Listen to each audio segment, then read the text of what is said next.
Next up is Elliot Jay Stocks. Is a senior designer at Castle Systems, and he'll be talking about the creative process, usability and transparency.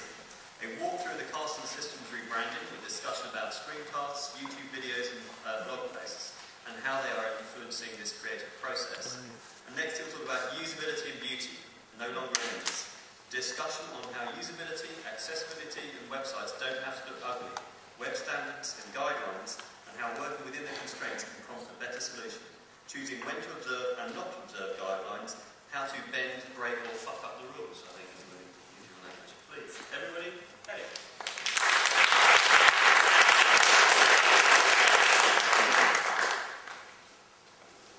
Excuse me, I'll just plug this in so it doesn't go away.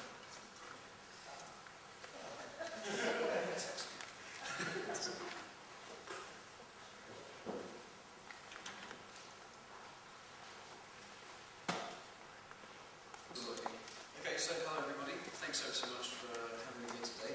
I'm actually going to talk in reverse order, I'm afraid, but it will still be the same two subjects. Basically, I'm debunking some myths about web design.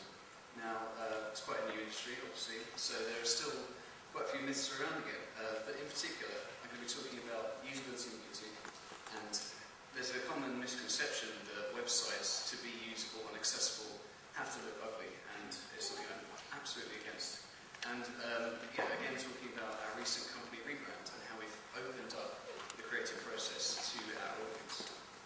So, we have in the red corner, there's a little fight going on, we have things like usability, accessibility, web standards and guidelines. Now, horrible kind of scary words which we as designers maybe are a bit afraid of, and they sort of represent this kind of conformity and restraint, and as sort of artists in our field, these are things which kind of can put us off quite a lot.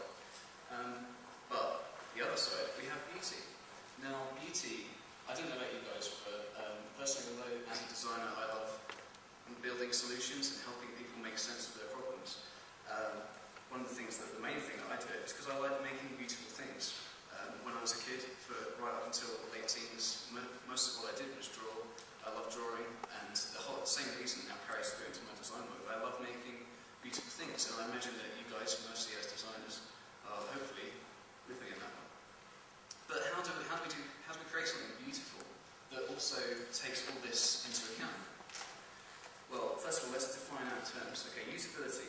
So actually, we're already experts in this field, whether we know it or not. This isn't necessarily about web design, but design in general. Because design is actual functional art.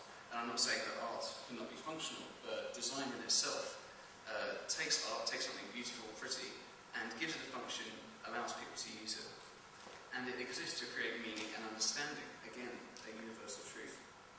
But in web design, unlike something like print design, for instance, there's no final output. Now, for there, we could be talking about the difference between different browsers, for instance, between Internet Explorer and Firefox. Or we could also be talking about a completely different browsing environment from, say, Firefox to a small little browser on your mobile phone. I'm not talking about an advanced browser like an iPhone, for instance, but again, it's all influenced. Usability is influenced by devices. So accessibility, these two terms are kind of interchangeable, accessibility, usability, but I'm just going to kind of try and separate them out a bit. So feared by the bad, loved by the good, as the song goes. And they're typically associated with catering for disabled users and things like that, these things that we're having to sort of bow down. I think a lot of designers are a bit wary of this, but it's not actually the case at all. I talked about usability being influenced by devices, so accessibility is about catering for those devices. And in web design, there's a lot of that to think about. But devices can include things like search engines, and we like them because, as your marketing team will tell you, getting a nice high ranking in Google is probably one of the best things you can do for marketing your website. Obviously, the really great thing about them is building a site that is accessible and usable and uses web standards will help disabled users, for instance, and also doing the same things will also help you to build something that is extremely usable and used by search engine crawling robots. So everybody wins in this situation. Now, web standards, this sounds kind of like guidelines, sounds a bit boring again, a bit conformist. It's not the case. It's about attaining a level of quality, about setting yourself goals that you can then reach. And it makes life easier for you and your users. It makes your sites future-proof, which makes updating a breeze. And for your users, they're getting a user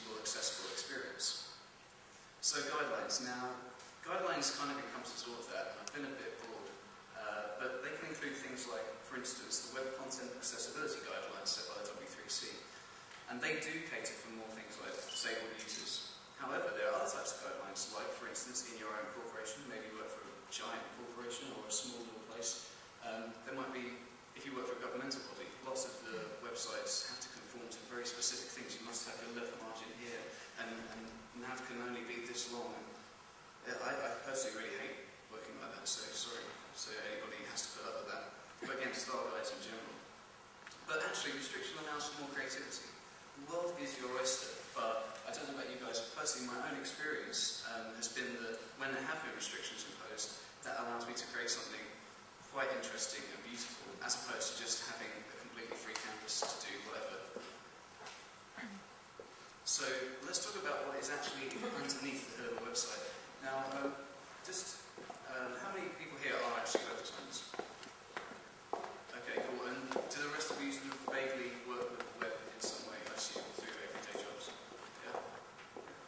Cool. Well, I'm going to try and mix this between the two of you, but some people are still kind of quite scared of getting into web design. You know, what is actually on the website? It involves code, right? And some people probably think it looks something like this. A bit scary. So let's look at something nicer. So here's my website, coincidentally, which we're going to use as a little example. Let's look under the hood. What makes it? So I'm going to talk about layout and everything being defined in external style sheets, which to the technical among you will be nothing new, so I'm not going to spend too long there. To those who aren't technical, I won't bore you with it. But basically, all the layout, all the imagery, everything is defined in this style name.css. Okay? Now, what happens if you take that style sheet out? Well, you get a plain document like this. Pretty boring, but extremely useful, extremely accessible to screen readers, to search engine crawler bots. It's got a decent document hierarchy. You've got a level 1 heading at the top, a level 2 heading underneath describing the site, then straight to the nav, no messing around. Got all the important